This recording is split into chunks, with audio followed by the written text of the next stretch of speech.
Okay, so before we get started with Carrington's presentation for us, I just want to know if anybody has any questions about stuff that's coming up, right? So for next time you're reading the rest of Frankenstein, just finish the novel. There's going to be the vocab quiz, complete Sunday by midnight as per usual, and the paper one proposal is going to be due as well, right? So does anybody have any questions at all about any of that?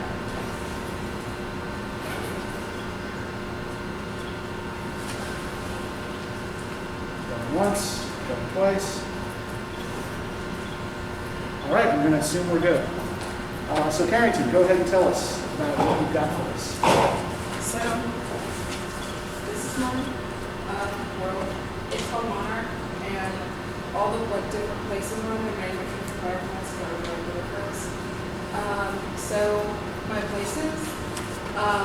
So, we have the Adonis Blue Lagoon, and it's populated by mermaids.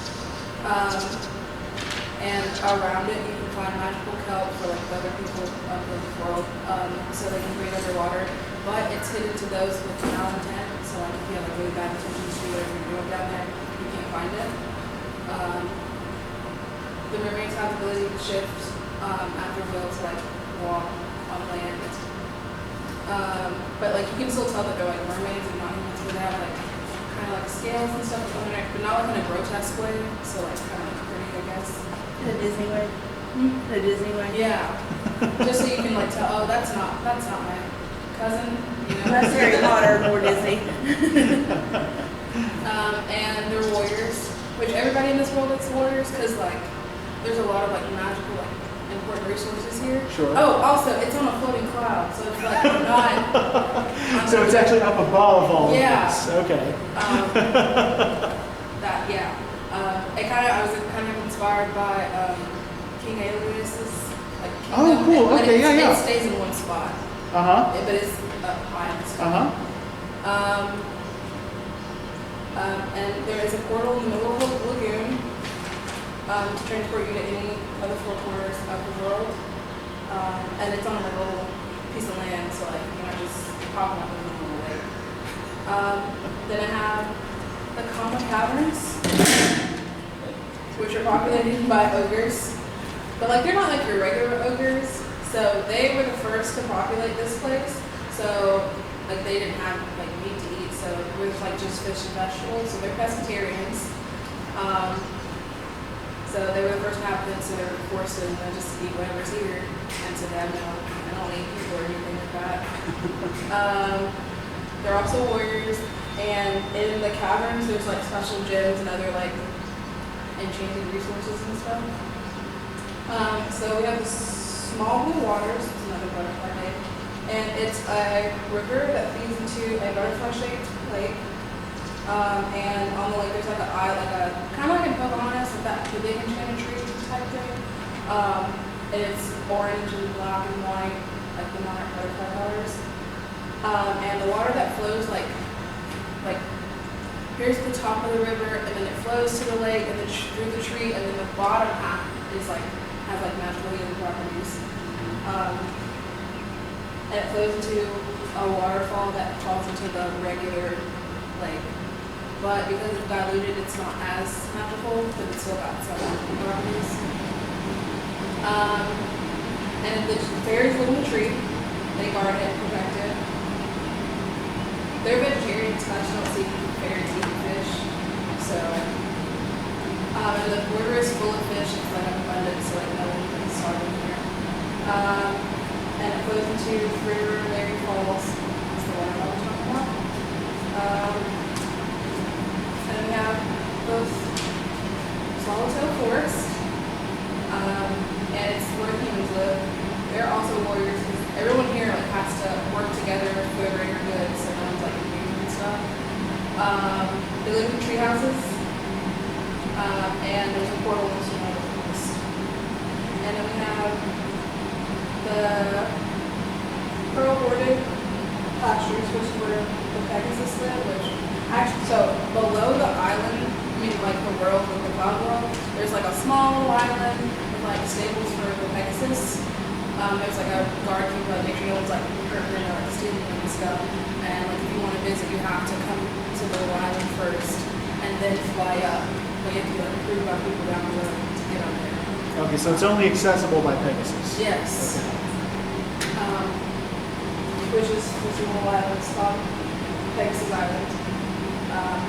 Here's like the after they like floating up and tired and chill out, the little area in the pasture. And then I have the gatekeeper garden of Quincy, and it's cared for by gnomes.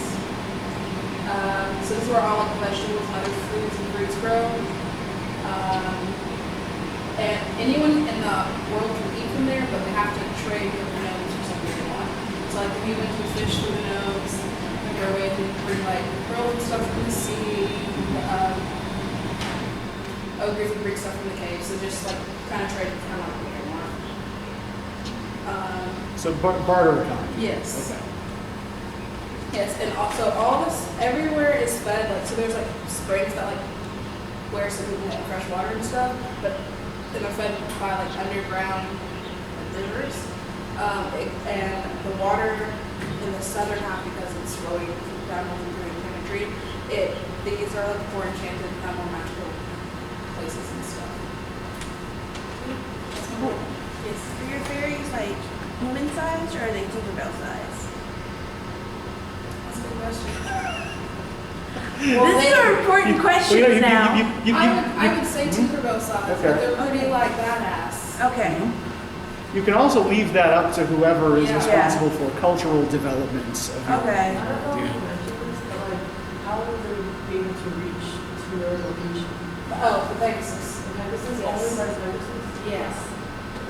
So it can be like Jack and the Beanstalk kind of thing? I mean, if somebody finds them, I guess, but So the only normal way, right? Someone could get Yes. there would be to use the Pegasus, but right? there also are like, you can't just drop a bean, like it's floating above water, so you can't just drop a bean into the ground and grow in the water. It has to go on land, but there are guards on the island, so that's the only place you can grow it to get up there, but yeah. In the world. All right. I'll give you the markers. Go nuts. Something wild. Yes. So since her place is on a cloud floating above the rest of the place, right? So I mean there's open space under her top, right? There is open space under her cloud, yeah, although you've said there's water there, right? Yes. So not too much open space. Yeah, so since I've been on the last one, I know this is really bad about having like, I want to like rule everyone kind of vibes. So there's a huge space right there. Yeah. And so I was like, can I occupy the space under her as well as everything else as well? I drew ocean, so. Yeah. I was like, You can occupy whatever is left on the map, and you can also, your particular region can also be underwater. If that's Yeah, a that's thing what I was that you, thinking. yeah, if that's a thing That's what I was that you just want to do. gonna do, but I Okay, didn't cool, drop it great. there. So what I'm hearing is I'm gonna own the majority of the island, you guys. So thinking justice on how you guys wanna play it out with the people. So what I'm hearing is for Kathy's people, I have to make them like warrior sea creatures. Well, just wait and see what she does first. But I love the idea of indigenous pescatarian ogres. That's awesome. Can I take it down to draw? Yeah, that's easier for you, sure. Okay. So, before we get started with today's text, what experience do you guys have with Frankenstein prior to today?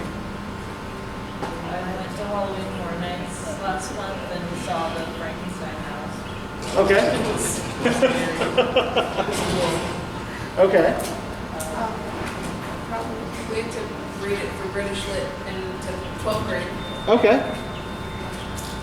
Well, I heard that Frankenstein isn't the name of the monster, it's the monster. Yeah, I didn't know that either. Yeah. So that is yes. This is the big thing.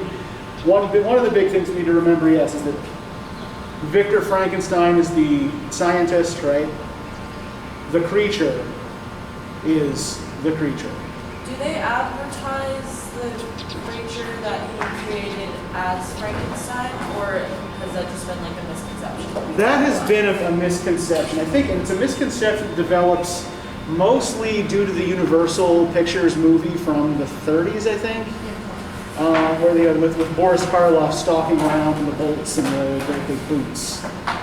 Yeah, people begin to call that monster Frankenstein because it's the name of the movie and it's the thing on the poster, right? So, yeah, prior to that, I don't think people were really making that particular mistake. The distinction was an easy enough one. Way too much interaction in my experience with Frankenstein. Like, this was the first scary movie I ever saw. Like, the original 1930s with Boris Karloff. Yeah, yeah. And then, like, from there, it just And you know, some of those down the rabbit hole. and some of those 1930, like just you know, brief side tangent here. And some of those 1930s Universal monster movies are actually surprisingly effective scares even today. Like, they're not gory, but you know they can be pretty damn creepy. Yeah. And then my grandmother, being an English professor, told me, "Well, it's a book, and it was written by a woman." I was like, "No." I said, "Yeah," and she did. I had the 1930 revision. Sure. That's what I read. Yeah. Although, like one thing to note, like this is one of the first major, well, it's actually not really one of the first major English novels written by a woman. There is a tradition of women writing in this particular genre, especially across the 18th century, which we'll talk about in a minute. But one thing that's interesting about Frankenstein is that it's initially published anonymously. Yeah. And for some time, many critics and readers assumed that it had actually been written or heavily edited by Mary's husband, the poet Percy Shelley. Now, all of the solid evidence that we have today suggests that, no, this is Mary's work, right? This has little or nothing to do with Percy, apart from him having been present when she came up with the idea. But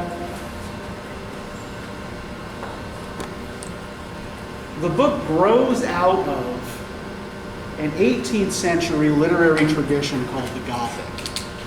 Now, have any of you taken Gothic with Dr. Bryant? She does that as a special topics course sometimes. I know what it is. Okay. She talked a lot about it in Romanticism. Yeah, she will talk a lot about this in pretty much any class she teaches where she can find a way in for it. I think we talked about it in British Lit when you took that with me as well. Yep. So, those of you who have some familiarity with the term, what is the Gothic?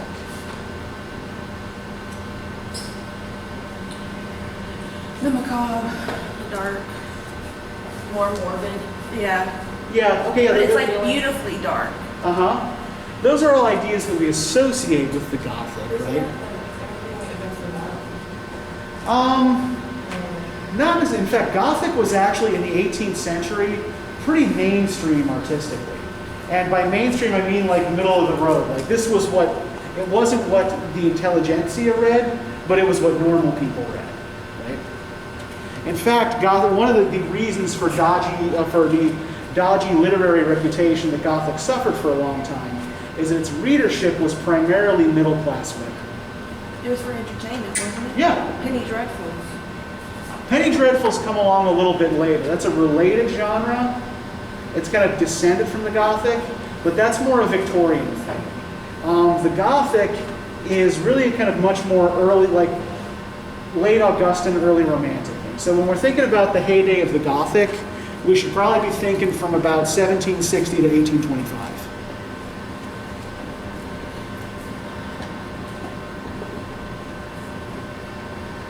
So yeah, it's read largely by middle-class women. And indeed, like most people who are reading these books also aren't buying them. They're getting them from circulating libraries, many of which are actually run by the publishers of the books themselves.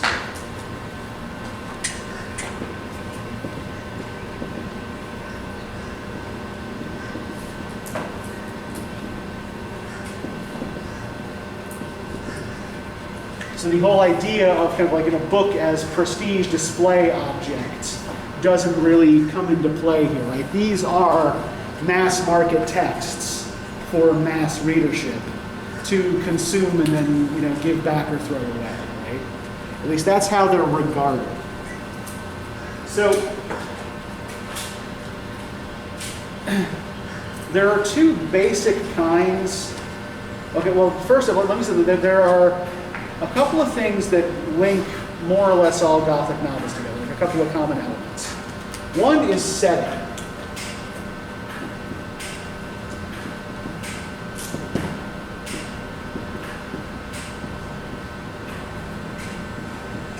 They're usually set somewhere in old Europe, especially in Catholic Europe.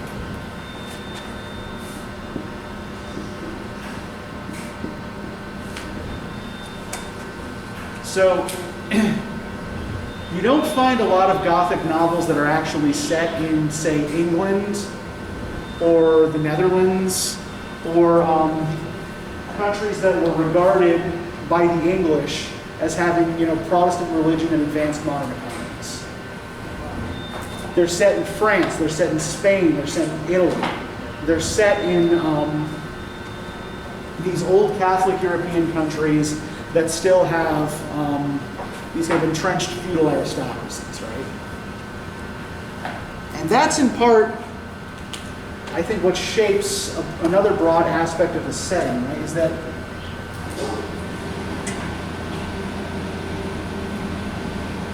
it's set in places like ruined castles, abbeys,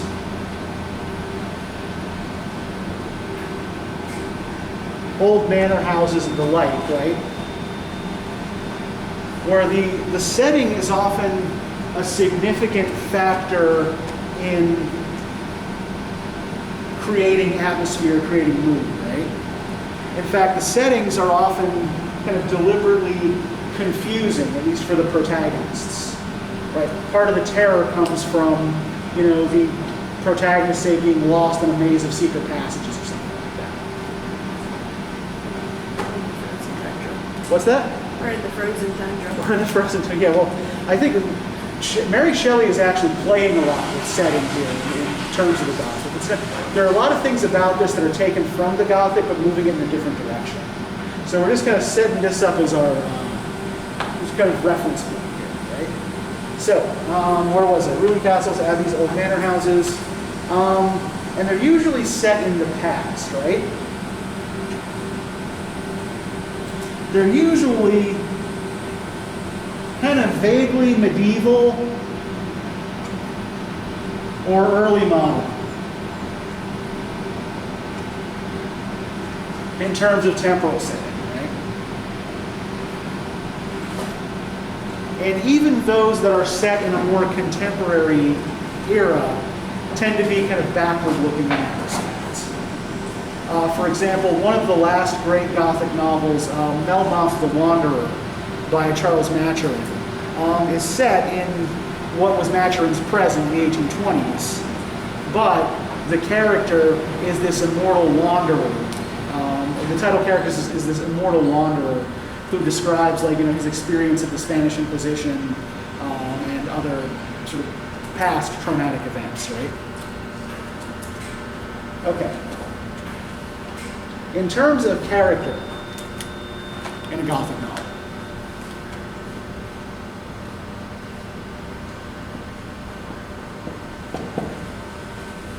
there are two basic kinds of Gothic protagonists. The first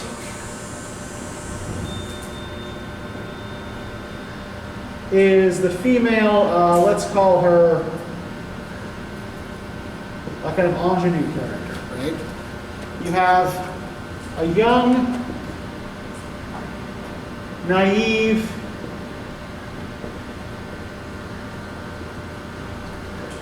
relatively defenseless young woman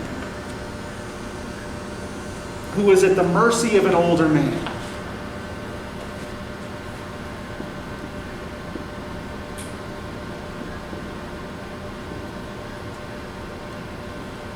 Right, so she is somehow in the clutches of some older, more powerful man, and he threatens her life or her property or her virginity or all of those things, right? The second major type of Gothic character is the male overreacher.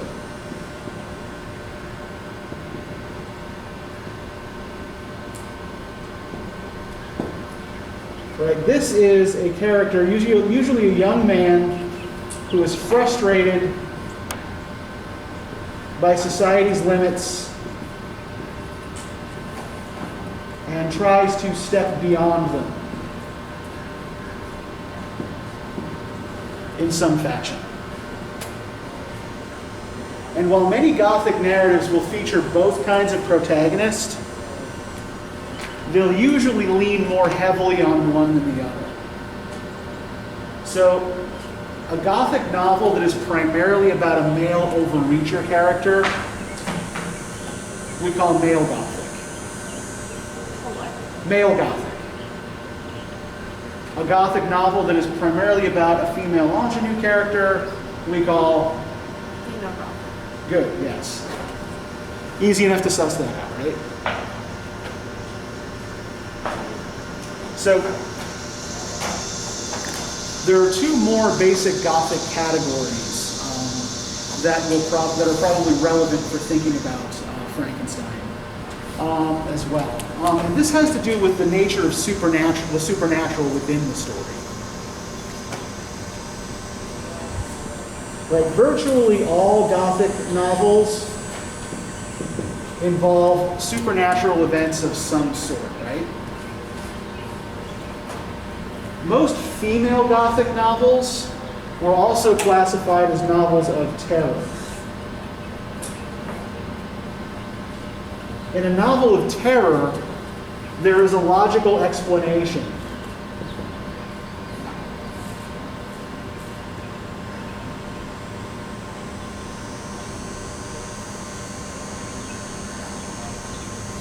For the supernatural occurrences. I like to call the novel of terror the Scooby-Doo Gothic.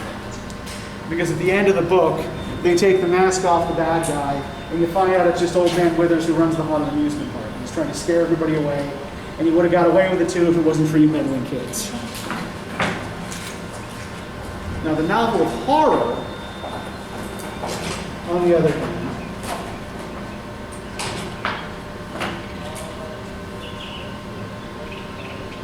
presents to us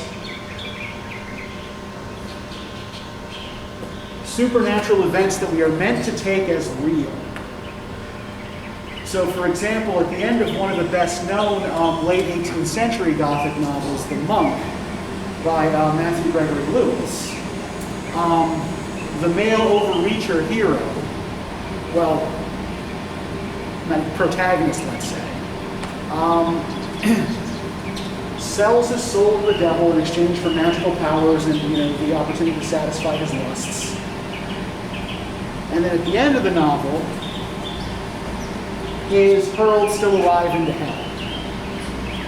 And we are meant to take all of this as within the world of the novel actually happened. Meanwhile, in the works of the most famous of the female Gothic writers of the late 18th century, Anne Radcliffe, who, by the way, was actually the best paid British novelist of her day. Right? Anne Radcliffe was made more money writing books than anyone else in her time period. In Radcliffe's books, usually the older man who is threatening the young woman, has hired associates to dress up as ghosts, and has done up rooms and abbeys to make them look like they're haunted and things like that, right? And so it ends up reading almost more like a mystery story or a detective story, right? Where the pleasure in reading it is in figuring out what's really going on. Whereas the pleasure in reading a novel of horror is in experiencing, the fear and the disgust of the hero's fate, right? So horror probably is maybe a little bit closer to classical definitions of tragedy. Okay, so any questions about this? Any observations anybody wants to make? The female Gothic is more terror-based, and male Gothic is more horror-based. Usually, yeah. I would say probably about 8.5 times out of 10, a female Gothic novel is going to be a novel of terror. It's not always the case. And there is some kind of mixing and matching that happens within these categories, right? So there are a lot of books within the Gothic as a genre that don't cleanly fit into some of these categories. And I think Frankenstein, especially being a relatively late example, is one of those books that kind of runs counter to some of the usual Gothic machinery. So if you had to think about, and take a minute with this, right? Think about at least what you've read so far in Frankenstein in terms of these basic categories, and see if you can come up with an explanation as to how you would describe it. What kind of Gothic novel this is? What is it doing that's Gothic? What is it doing that looks different? Is it female or male Gothic? Is it terror or horror? Yeah, Grace. Are we not supposed to, because I understand horror, like, supernatural is real, like, when I was reading this, I was like, oh my gosh, could someone do this? But logical explanation for supernatural, like, if there is a logical explanation for the supernatural, are we just supposed to be like, oh, it's still not real? Yeah, I think you've actually hit on exactly what one of the problems is with this, right? Is that what is the thing we're meant to take as supernatural here? Or that we would assume to be supernatural? Creating a corpse. Yeah, creating from different body parts. Yeah, but like, does he do this through processes we would regard as supernatural? No, he uses science. Yeah, he doesn't explain exactly how he does it, right? In fact, he specifically tells Robert Walton, I'm not going to tell you so that you don't try this. Don't try this at home. Yeah, exactly. Yeah, but we are meant to believe that he accomplished this not through magic but through science. So that's a really good observation that we're already kind of exploding that category, right? The distinction between terror and horror. Like, yes, we're supposed to regard everything that's happening here as real. Maybe there's an important caveat to that we'll get to in a moment. But the supernatural things are being accomplished through natural means. Yeah. What else? It's a male overreaching Gothic. Okay, and why would you call this a male overreacher? Because, Victor's frustrated with, he cannot be taught anymore. That's what his professors have told him. And so he's like, well, then I'm just going to apply what I've learned and see if I can do it.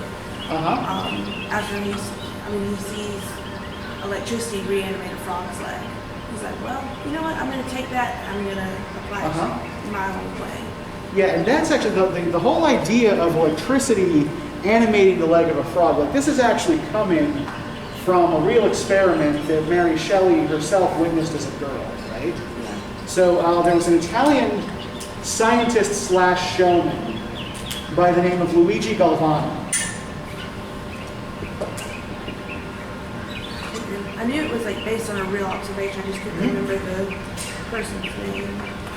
And Galvani Galvani is the person who discovered that our bodily motions are controlled by electrical impulses.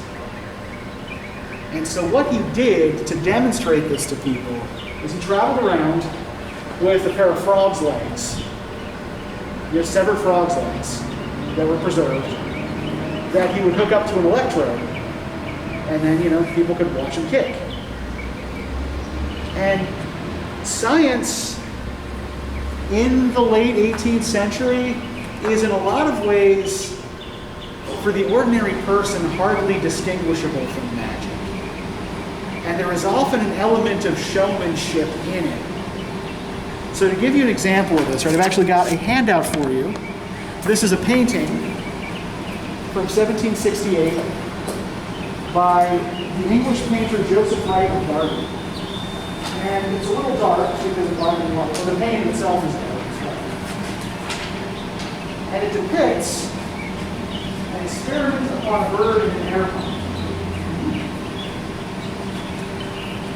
So spend a minute with this, look it over, and see. Focus on the central figure first. Like, which figure here is the scientist?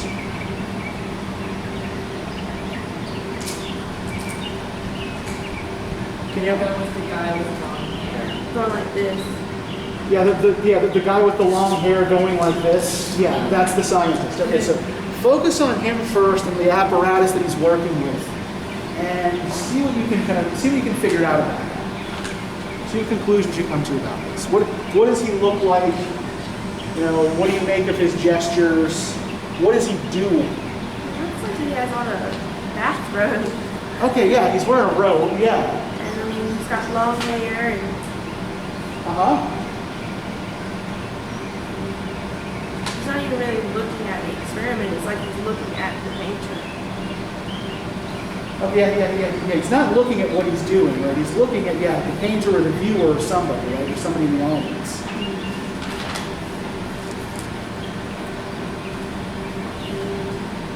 Does he look to you more like a scientist or like a wizard? A wizard. Or someone's cookie uncle. Okay, yeah. Or someone's cookie uncle who could be a wizard, right? Yeah, the crazy long hair, the 1,000-yard stare, the robe, right? The gesture, all of it looks kind of wizardy. And can you tell what the experiment he's conducting is? Like, what is he showing these people? What happens when you increase the pressure in one little area with a bird in it? More or less. Yeah. Essentially, what he's doing is demonstrating that living things need oxygen to survive. Right? So what he's doing is releasing oxygen from this closed glass dome, which causes the bird to suffocate, and then letting oxygen in, which causes the bird to revive. Now this strikes us as cruel, right? As inhumane. But this was actually a pretty common public experiment in this particular period. In fact, a lot of these kinds of public experiments caused suffering to animals. And we can see the audience is now like, let's actually look at the audience's responses to what's going on here as well, right? So the one that we've got the boy assistant in the back, who's letting the moonlight in so people can see, right? But what about the other people who are watching the experiment? What do we notice about their reactions? You've got the two female children who look upset. Yeah. I guess that's their father explaining, like, it's okay, you know. Yeah. You have an older gentleman sitting down who looks like he's just like contemplating this experiment. A younger gentleman who looks like he's very enthusiastically. And then you have this couple that are, the woman's just looking away, and the gentleman is like, huh. Yeah, well, who are the young couple in the corner there? Who are they looking at? Each other. Yeah, they're looking at each other, right? So it looks like he's looking at me. Yeah, so it looks like they're on some kind of weird date, right? Like, really? Yeah. Really, Bartholomew?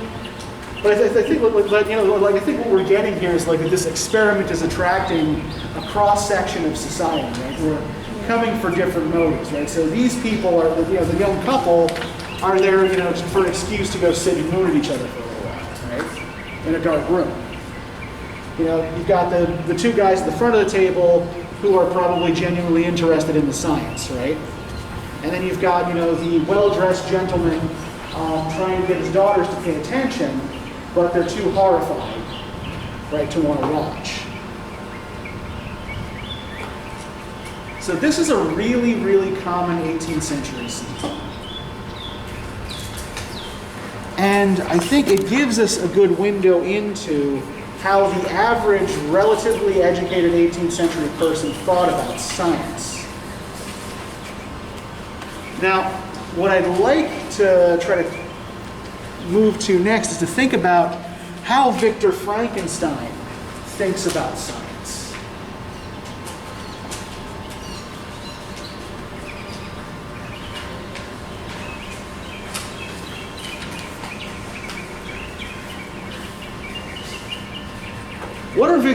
Who or what are Victor's earliest scientific influences? Lightning striking a tree. Okay, yeah, lightning striking a tree. So natural influences, right? Observation of nature.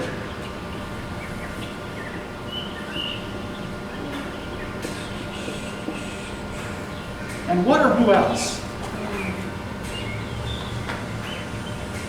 I'm trying to find it. Like, the names are there, but Cornelius Agrippa. Uh-huh.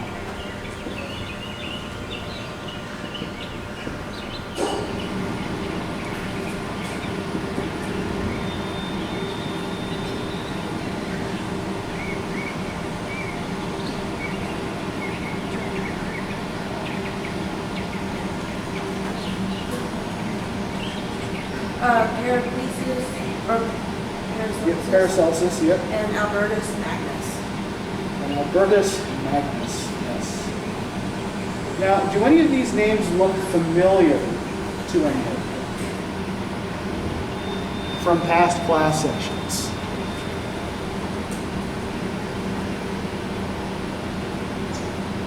Think back to the relatively recent past, and maybe people who... Paracelsus. It's like personal, right? Not quite where we're going here. But yeah, think back to, say, old men who live in exile on islands.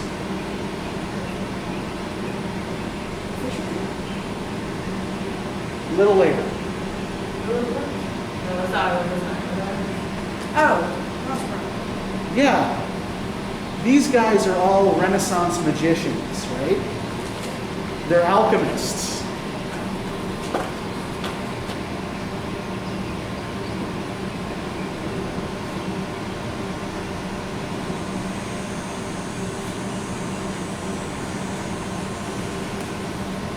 So the first science that he's reading is essentially rudimentary chemistry combined with magic, right? Like, so, while these guys are, on the one hand, trying to do things like figure out how to distill the elixir of life,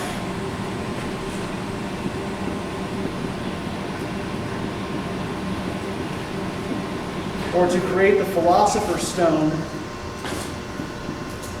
that will turn lead into gold,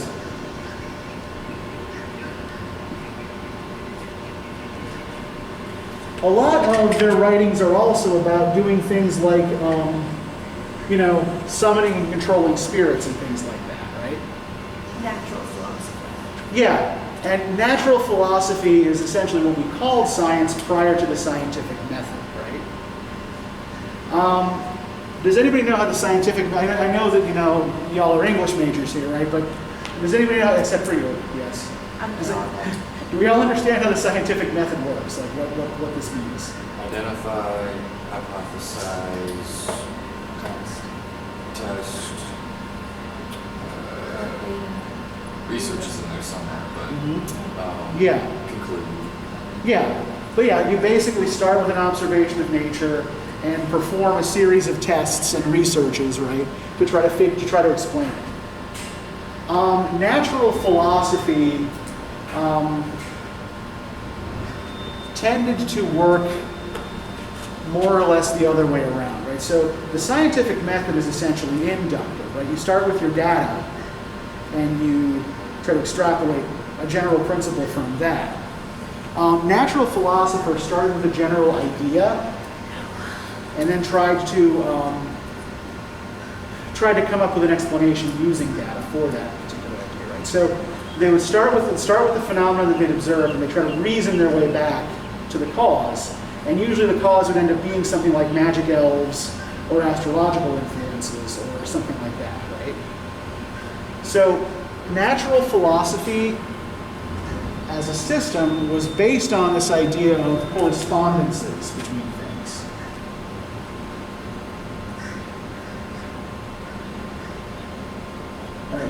constituted knowledge, if you were a natural philosopher, was knowing what sorts of things corresponded to each other, right? You know, like affects like.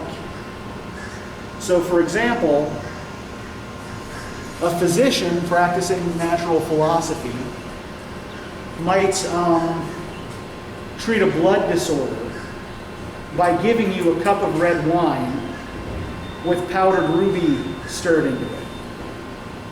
Now, what's the logic there? Red blood. Yeah, exactly. You treat something, you treat a problem with something red with something else that is red, right? Okay, probably, yeah, and also probably kind of expensive, right? But yeah, this was kind of how these systems of knowledge work. This is how these systems of knowledge work, right? And you know, you were supposed to do things, you know, during particular astrological signs, right? So you know, if you you know, perform this particular ritual when Mars is in Aries, then you know your rite will have more chance of success and things like that, right? But the other thing that they were trying to do, this is where Victor talks about the grand ambitions of these natural philosophers, right?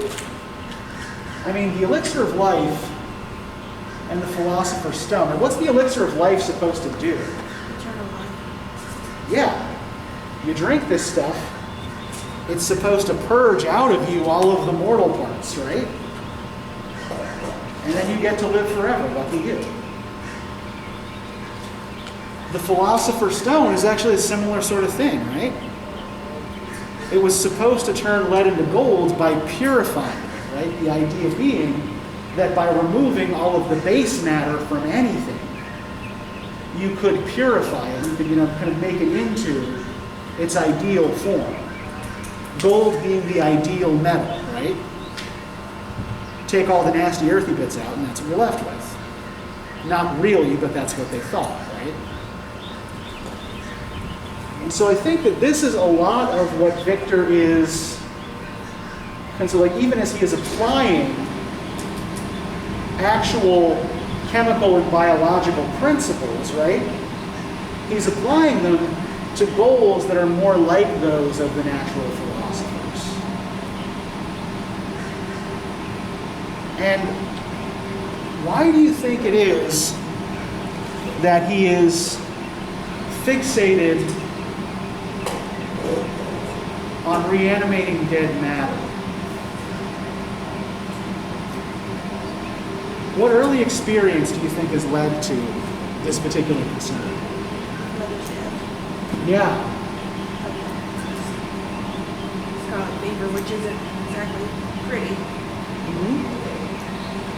Yeah, just before he's supposed to leave for university, right? His mother dies.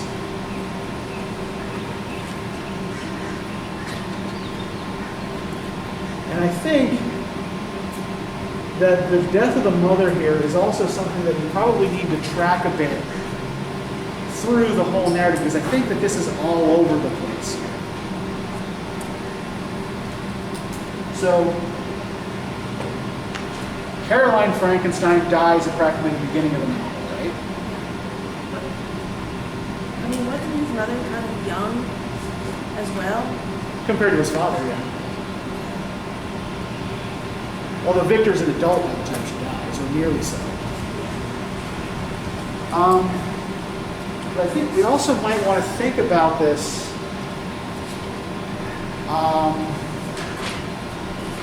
as we look at what happens to poor Justine Moritz as well, right? What is the piece of evidence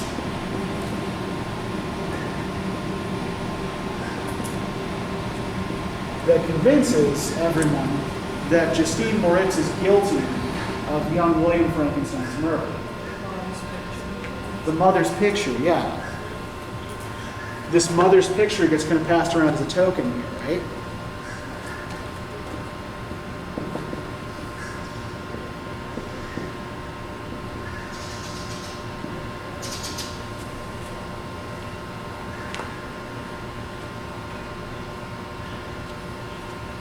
And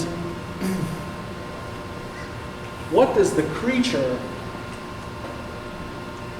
lack? Mother. What's that? Mother. Yeah. The creature is motherless, right? Also, arguably fatherless because Victor abandons him, right? But what Victor has done is essentially kind of gone around the natural processes of birth, right? And brought a creature, brought a human-like creature at least, into the world without a mother, without a womb, right? So the creature has no mother and is rejected by its father, right?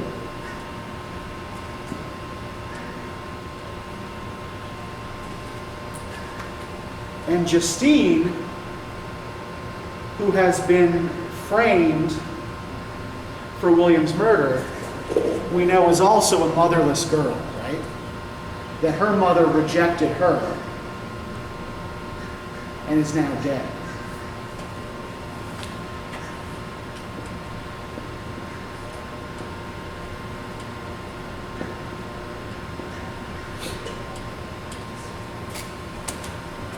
So I think there is some interesting psychoanalytic stuff going on here. That this is not normally the kind of thing that I go in for, but I think it is the kind of thing that often actually works pretty well with horror novels, in particular. I wonder if Freud ever read Frankenstein. Oh, almost assuredly, yeah. That's why I feel good with it. Yeah, because I think Victor certainly does have mother issues, and also we'll probably get to this a little bit more next time, but also probably some weird sexual hang-ups too. In his constant delaying of marriage to Elizabeth, right? There's always some reason why they can't get married.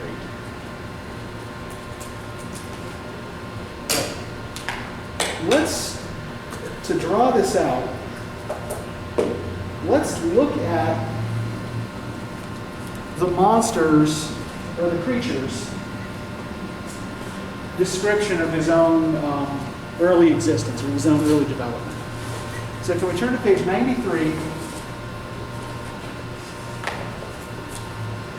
And can I get somebody to start reading that first paragraph for us, chapter 3? It is with considerable difficulty. It is with considerable difficulty that I remember the original era of my being. All the events of that period appear confused and indistinct. A strange multiplicity of sensations seized me, and I saw, felt, heard, and smelled at the same time, and it was indeed a long time before I learned to distinguish between the operations of my various senses. By degrees, I remembered stronger light pressed upon my nerves, so that I was obliged to shut my eyes. Darkness then came over me and troubled me. But hardly had I felt this, when, by opening my eyes, as I now suppose, the light poured in upon me again. I walked and, I believe, descended, but I presently found a great alteration in my sensations. Before, dark and opaque bodies had surrounded me, impervious to my touch or sight, but I now found that I could wander on at liberty, with no obstacles which I could not either surmount or avoid. The light became more and more oppressive to me, and the heat wearied me as I walked. I saw a place where I could perceive shape. This was a forest near Ingolstadt, and here I lay by the side of the road resting from my fatigue, until I felt tormented by hunger and thirst. This roused me from my nearly dormant state, and I ate some berries which I found hanging on the trees, or lying on the ground. I slaked my thirst at the brook, and then lying down was over me by sleep. Okay, so let's pause here now, right? What do we note about the way the creature is recounting his earliest recollections? What's happening to him?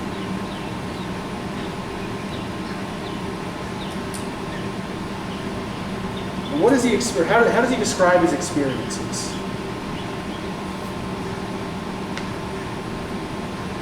Strange multiplicity of sensations. Yeah, strange multiplicity of sensations. Good. Okay.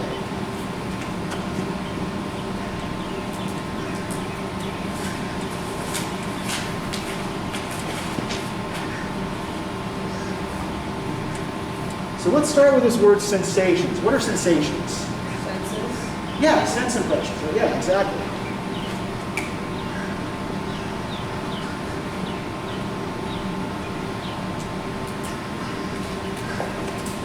So he's having to navigate this entirely new world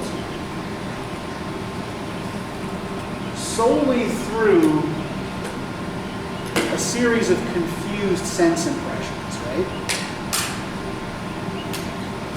And what would normally be the case for a creature newborn into the world? Yeah, mother, or barring mother, father would be there, right? Some type of caregiver. Yeah, there would be someone there to, help you along, right? But the creature is making his way here alone and doesn't really know that anything should be any different, right? Now, we'll go back to the loneliness aspect of this in a minute, right? But part of where this is coming from is the philosophical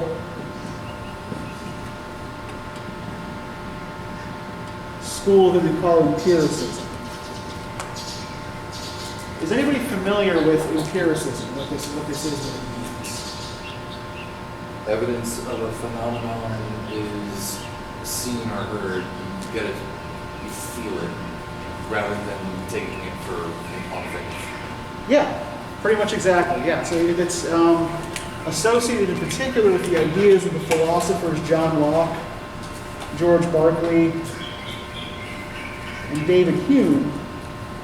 And essentially, an empiricist believes that the only way we gain knowledge is through our senses, and the only things that we can be certain exist are our sense impressions.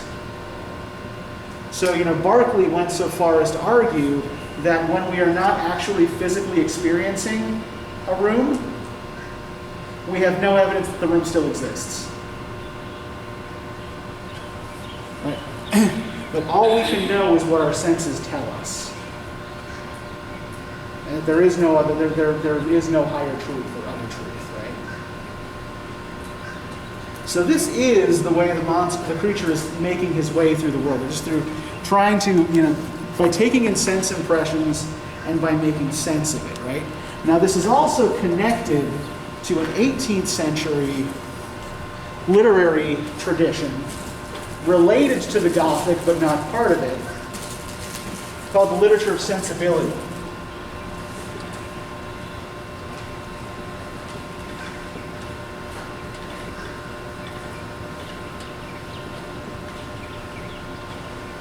Now, I don't know if any of you are taking 18th century right now with Dr. Ryer or have talked about this in other courses, but does anybody know what the literature of sensibility was?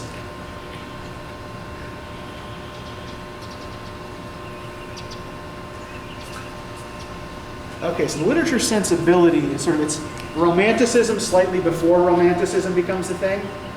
And sensibility is literally your susceptibility to sense impressions. So the literature of sensibility attempted to make you feel things very deeply by presenting vivid objects to your senses, right? By trying to make you feel deeply, say, the joys and the sufferings of characters in a novel. And so that particular discourse is another thing that we're going to want to keep looking for as we're reading the rest of the novel, right? But let's go on with the creature's experiences. Can we go to page 96 and start with the paragraph that starts, it was about 7 in the morning. It was about 7 in the morning, and I longed to obtain food and shelter. At length I perceived a small hut on a rising ground, which had doubtless been built for the convenience of some shepherd. This was a new sight to me, and I examined the structure with great curiosity. Finding the door open, I entered. An old man sat in the bare fire over which he was preparing his breakfast. He turned on hearing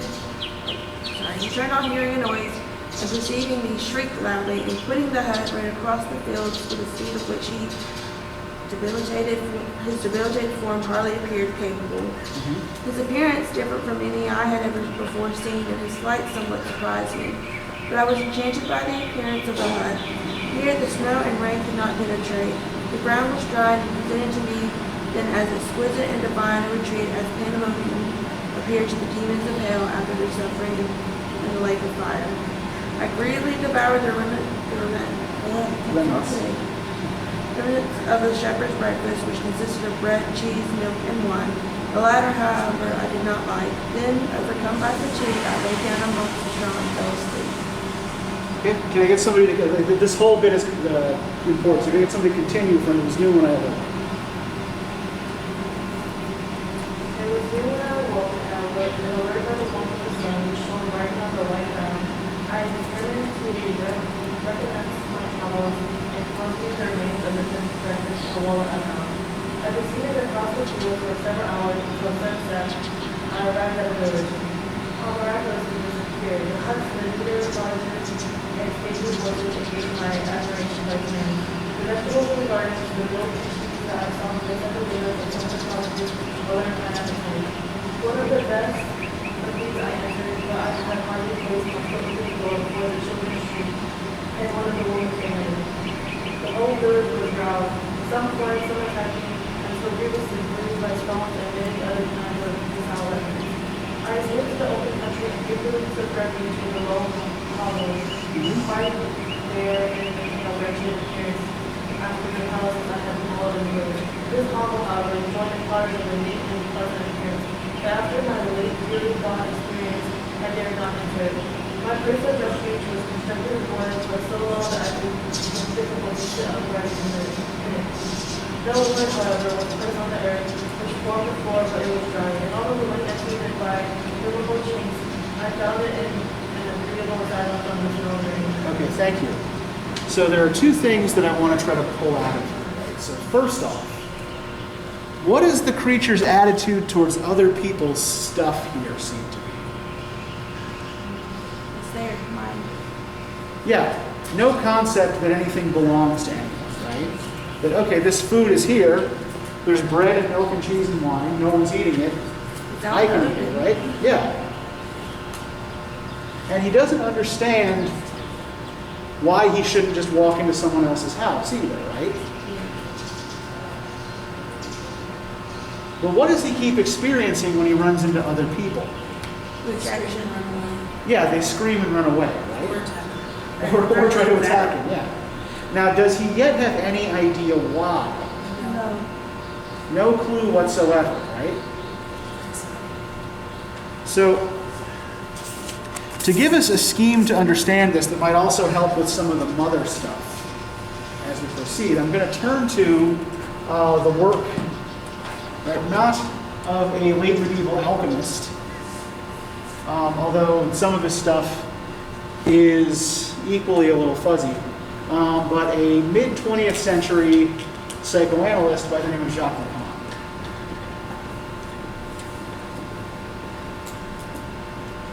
And overall, again, I would say take Lacan with a grain of salt, but I think he's useful for understanding certain things that are happening in Frankenstein, not Einstein. Albert Einstein did not create a monster that released upon the world. I mean, unless you consider him responsible for the development of nuclear bomb, which maybe you do, I don't know. Yeah, go ahead, Is Karen. that a G? No, that is that's a French letter. It's, you know, the C with the little dangling tail on the bottom. So Lacan is a disciple of Freud, and everybody's more or less aware of Freud's stages of psychosexual development, right? So Lacan revises them but makes them more about the development of language. So our first phase of development, according to Lacan, is what he calls the imaginary. And when we are in the imaginary phase, we are dependent upon our mothers for pretty much all of our physical needs, right?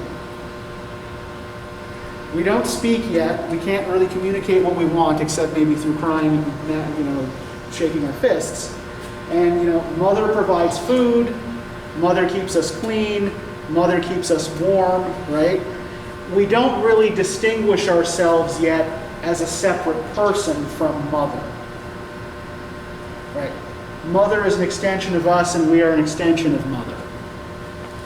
So the imaginary is where you are before you have a concept of yourself as an individual, right? You don't see yourself yet as differentiated from other people. Until you hit what Lacan calls the mirror stage, at which point you recognize your own reflection in the mirror and become aware of your own separate personhood.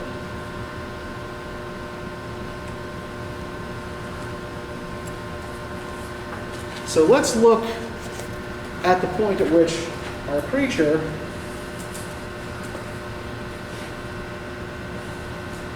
hits the mirror stage. We look on page 104. Can I get somebody to start reading the last paragraph on the page, starting with, I had admired the perfect forms of my cottagers. Page 104. I had admired the perfect forms of my cottagers, their grace, beauty, and delicate complexions, but how was I terrified when I viewed myself in a transparent pool. At first I started back, unable to believe that it was indeed I who was reflected in the mirror. And when I became fully convinced that I was in reality the monster that I am, I was filled with the bitterest sensations of despondence and mortification. Alas, I did not yet entirely know the fatal effects of this miserable deformity. All right, so what's happening to the creature as he's recognizing himself now as a separate being? I think it's interesting in the first part of this that we read, right, that not only did the creature not respect other people's property, right? He just took what he needed because it's food, it's there.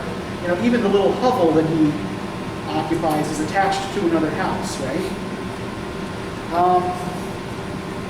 What's happening when he finally recognizes himself as a separate being?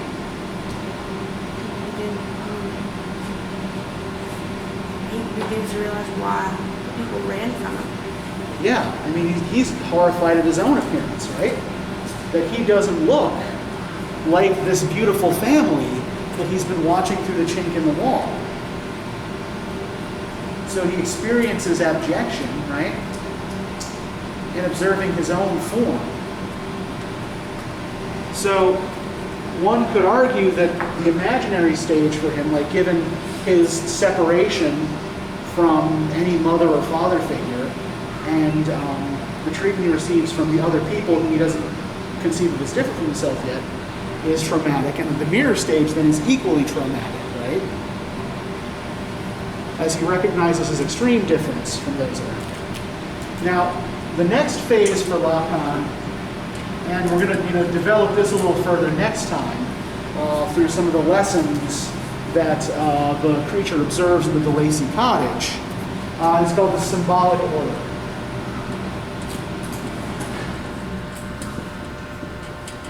And essentially what Lacan means by this is that as you learn language, as you learn to speak, not only do you recognize yourself as an individual, separate from other people, you also begin to recognize your place in the order of things, right? First within your family, right?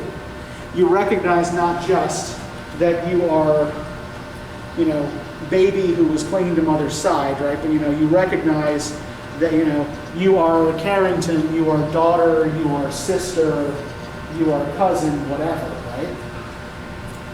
And then this broadens to your relationships outside the family until you figure out what your basic place is in the world.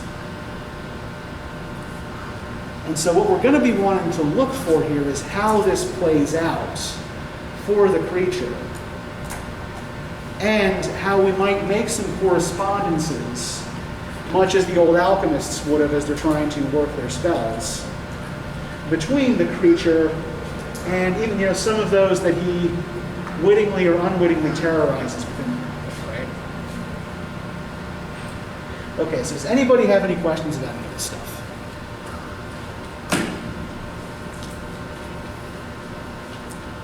All right, so remember Monday, right? Proposal is due. We're going to be finishing up with Frankenstein.